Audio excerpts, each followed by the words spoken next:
Assalamualaikum warahmatullahi wabarakatuh. Pada kesempatan kali ini saya akan membacakan kisah Nabi Muhammad dan tukang sihir Yahudi Labid al-Asham. Sihir adalah sebuah praktik yang melibatkan bantuan jin atau setan untuk mencelakai atau mengganggu orang lain. Sihir adalah perkara gaib yang nyata dan diakui oleh Islam. Allah Subhanahu wa Ta'ala berfirman dalam Al-Quran yang artinya, maka mereka mempelajari dari kedua malaikat itu apa yang dengan sihir itu mereka dapat menceraikan antara seorang suami dan istri. Quran Surah Al-Baqarah ayat 102. Sihir bisa menimpa siapa saja, termasuk Nabi Muhammad SAW yang merupakan utusan Allah dan manusia paling mulia. Diriwayatkan Asy-Syaikhan dalam Bukhari dan Muslim, Nabi Muhammad pernah disihir oleh Labid al-Asham. Akibat sihir tersebut, Nabi Muhammad mengalami gangguan fisik dan psikis. Beliau merasa lemah, lesu dan tidak bersemangat. Beliau juga sering mengalami halusinasi, seperti membayangkan telah melakukan sesuatu padahal tidak melakukannya. Salah satu halusinasi yang dialami beliau adalah membayangkan telah mendatangi istrinya satu persatu, padahal tidak. Nabi Muhammad SAW tidak menyadari bahwa beliau terkena sihir. Beliau hanya merasakan ada sesuatu yang aneh dengan dirinya.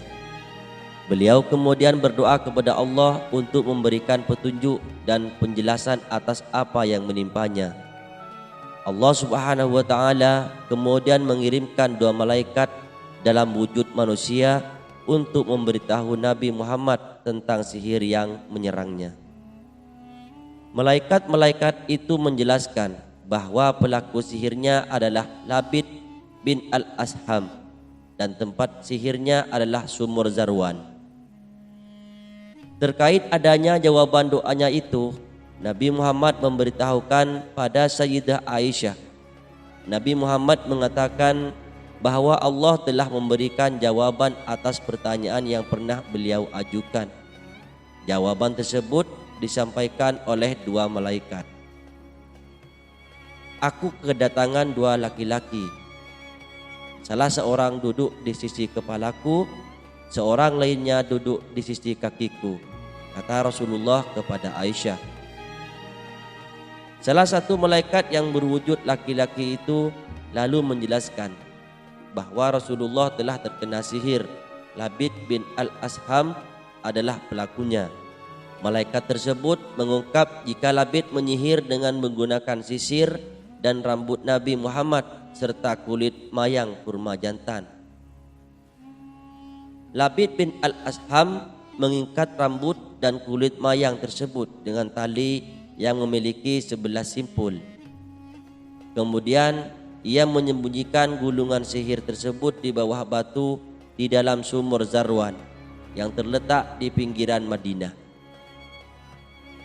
Nabi Muhammad SAW lalu memerintahkan beberapa sahabatnya untuk mendatangi sumur Zarwan.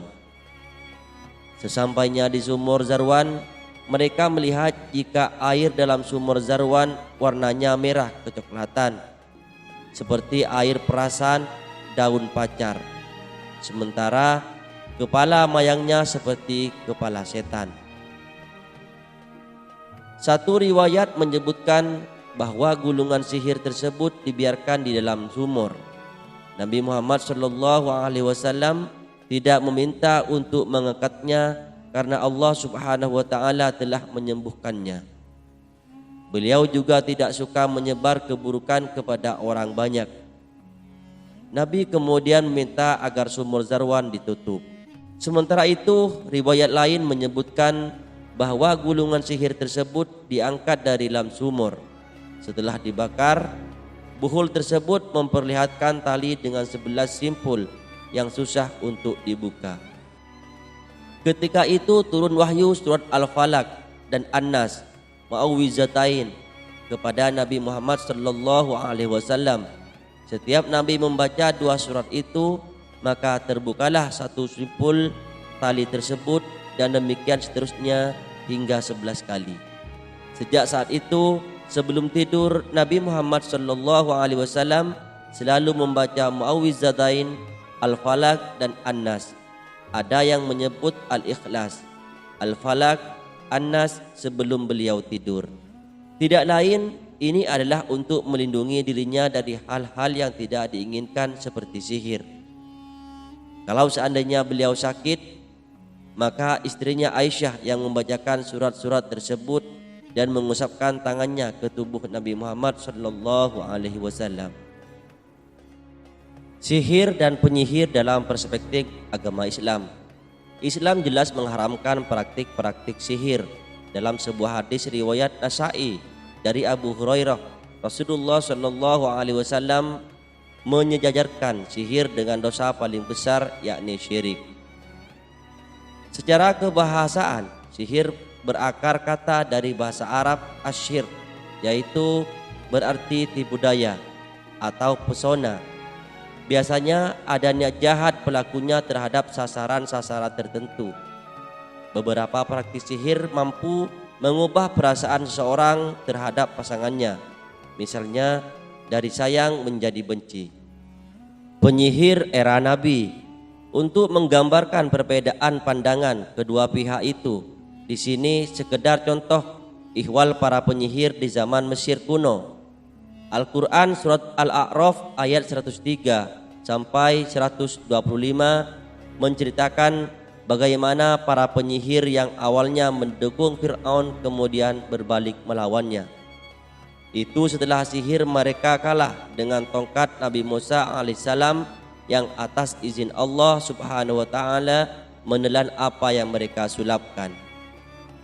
Mereka para pesihir berkata, "Wahai Musa, engkaukah yang akan melemparkan lebih dahulu atau kami yang melemparkan?" Dia, Musa, menjawab, "Lemparkanlah lebih dahulu."